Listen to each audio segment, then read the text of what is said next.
Hey folks, today I find myself in the somewhat unenviable position of having to give strategy advice for a game that I'm not particularly good at. I really like Terraforming Mars, but in all the games that I've played, I've won maybe once?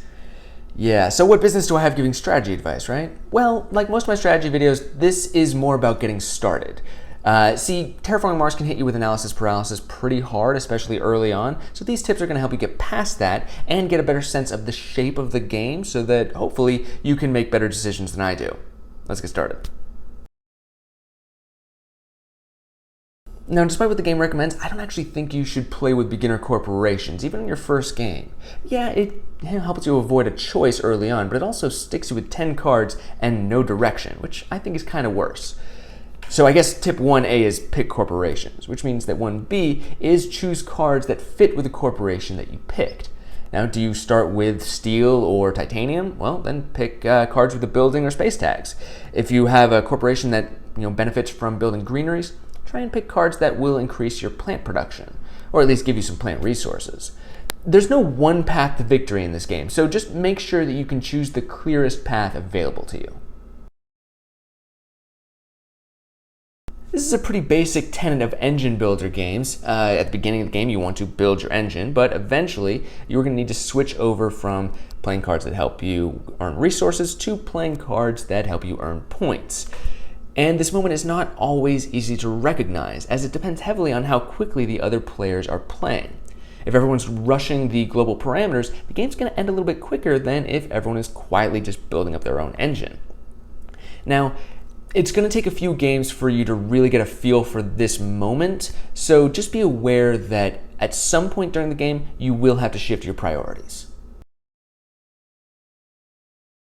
Milestones and awards are a great way to earn points, but since they don't actively help you out during the game, it's easy to forget about them until it's too late.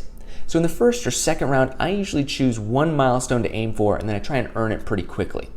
If you can get it before anybody else gets a milestone, that puts them all on the back foot trying to catch up. And if you can get two, even better. Awards are more of a mid-game race. You don't want to get them too early because then someone else might focus on the one you picked and edge you out without having paid. But you don't want to wait too late because then everyone else will choose the awards and you've now let them shape the game, which is not a good plan. However, again, finding the exact timing on these is pretty delicate, so don't worry about it for your first game. Terraforming Mars has a really interesting pace because it allows you to take either one or two actions per turn. This means that sometimes you're going to be moving really quickly, while other times your turns are going to be really drawn out. I highly recommend that you do both of these. Sometimes you want to go quickly at the beginning of a round because there's a milestone or a tile that you want to place and you need to do it before anybody else. So yeah, 2 actions per turn, that's really going to help you out. But other times, you've got a plan in mind, but you know it's going to take a little while to accomplish, and once you start, everyone's going to figure out what you're doing, and maybe they'll be able to block you. In this case, you want to slow down until they pass or don't have enough money to do anything. Blue cards with actions on them are really good for this, as they'll often let you stall out your turn and outlast your opponents. Okay, so if you've gotten comfortable with the game, you've probably noticed that every single thing is numbers.